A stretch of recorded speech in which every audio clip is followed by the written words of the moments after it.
नमस्कार दोस्तों, द हिंदी पाठशाला 91 चैनल में आपका स्वागत है। हम पढ़ रहे संपूर्ण हिंदी व्याकरण, जिसमें आज हमारी क्लास नंबर है 24 और हमारी उपसर्ग की जो क्लास है वो है आज हमारी 4वीं क्लास। और इसी के साथ आज हमारे उपसर्ग जो है वो पूरे हो जाएंगे, जिसमें आज हम पढ़ने जा रहे हैं विदेशी भाषा के उपसर्ग। तो आइए दोस्तों, बिना देर किए आज की क्लास को हम शुरू करते हैं। विदेशी भाषा के उपसर्ग जो हमने 2 भागों में बांटा गया है, जिसमें हम नंबर 1 पहला पढ़ेंगे उर्दू, अरबी या फिर फारसी भाषा के उपसर्ग। तो उर्दू, अरबी या फारसी भाषा के उपसर्ग कौन कौन से होते हैं, तो ये है दोस्तों यहाँ नीचे दिए हुए, जो कुल 15 उपसर्ग। कितने हैं? 15 उपसर्ग जो है ये विदेशी भाषा के उपसर्ग हैं, जिसमें देखो दोस्तों, तो ब, बा, बे, बिला, बद, खुश, एन, गैर, ना, सर, हम, फी, ला, दर, कम। ये कुल 15 उपसर्ग जो है ये उर्दू, अरबी या फिर फारसी भाषा के उपसर्ग हैं। अब दोस्तों देखिए, ये विदेशी भाषा के उपसर्ग जो है उर्दू, अरबी या फारसी भाषा के, तो इन 15 उपसर्गों को हम एक एक करके उदाहरण सहित समझेंगे। तो पहला जो है वो है ब। यानी ब उपसर्ग जो है, जिसका अर्थ होता है सहित। यानी कि ब से बनने वाले उपसर्ग से, ब उपसर्ग से बनने वाले शब्द है, देखो दोस्तों, बनाम, बदौलत, बददस्तूर, बखूबी, बगैर, बकौल, ये सारे उपसर्ग ब से बनने वाले हैं। इसी प्रकार से बा उपसर्ग की बात करें तो बा का अर्थ होता है सहित, जैसे बाअदब, बाकायदा, बाइज्जत, बामौका।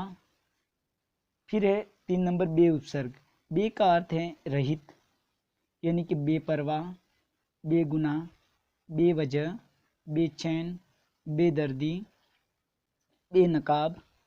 नंबर 4 बिला उपसर्ग है बिला, जिसका अर्थ होता है बिना, जैसे बिला कानून, बिला वजह, बिला परवाह, बिला जगह।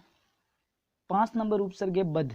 बद का मतलब होता है बुरा, जैसे बदबू, बदनसीब, बदहाल, बदमाश, बदनाम, बदहवास। इसी प्रकार से आगे देखिए दोस्तों, उपसर्ग नंबर 6 खुश उपसर्ग है खुश, जिसका अर्थ होता है अच्छा, जैसे खुशबू, खुशनसीब, खुशहाल, खुशनुमा, खुशकिस्मत। 7 नंबर उपसर्ग जो है वो है एन। एन का अर्थ होता है ठीक, जैसे एन मौका, एन वक्त, एन जगह, एन आदमी। इसी प्रकार से 8 नंबर उपसर्ग है गैर। गैर उपसर्ग का अर्थ होता है नहीं या फिर दूसरा, जैसे गैर जिम्मेदार, गैर औरत, गैर मर्द, गैर आजीर, गैर कानून। फिर 9 नंबर उपसर्ग जो है वो है ना उपसर्ग। ना का अर्थ होता है नहीं, जैसे नालायक, नापाक, नाजायज, नाकाम, नापसंद। 10 नंबर उपसर्ग है सर। सर का अर्थ होता है मुख्य या फिर प्रधान, जैसे सरकार, सरदार, सरपंच, सरहद, सरताज। ये सारे उपसर्ग उर्दू या अरबी भाषा के उपसर्ग हैं। इसी प्रकार से आगे देखिए दोस्तों, 11 नंबर जो उपसर्ग है वो है हम। हम का अर्थ होता है समान, जैसे हम शक्ल, हम वतन, हम जोली, हम राई, हम दर्दी, हम उम्र। इन सारे शब्दों में हम उपसर्ग है। इसी प्रकार से 12 नंबर उपसर्ग है फी।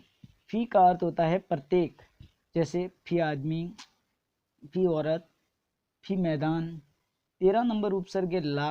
ला का अर्थ है नहीं, जैसे लाजवाब, यानी जिसका कोई जवाब ना हो, लापरवाह, ला इलाज, लावारिस, लाचार। इनमें सारों में ला उपसर्ग है।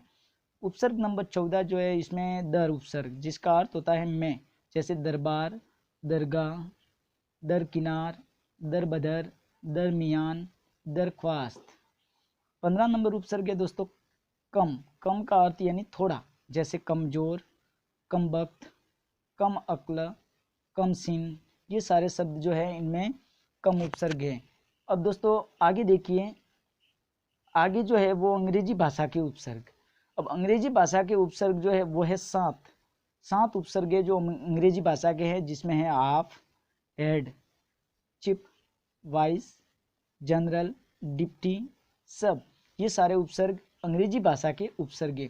अब दोस्तों अंग्रेजी भाषा के उपसर्ग को हम एक एक देखेंगे, जिसमें पहला है हाफ।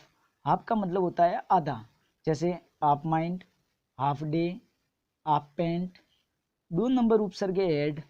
हेड का मतलब है मुखिया या मुख्य, जैसे फी आदमी, हेड मास्टर। सॉरी दोस्तों, ये उदाहरण गलत प्रिंट हो गया, फी आदमी इसमें नहीं आता। Head master, head clerk, head general, ठीक है। इसी प्रकार से नंबर 3 है सिप। सिप का मतलब भी है मुख्य या मुखिया, जैसे chief minister, chief secretary, chief जज। 4 नंबर उपसर्ग है वाइस। वाइस का मतलब होता है सहायक, जैसे vice president, vice chancellor, vice principal. Number 5 जो उपसर्ग है वो है जनरल। जनरल का मतलब होता है सामान्य, जैसे general secretary, general manager, general store. Number 6 जो उपसर्ग है वो है डिप्टी। डिप्टी का अर्थ होता है उप, जैसे deputy commissioner, deputy collector, deputy chairman.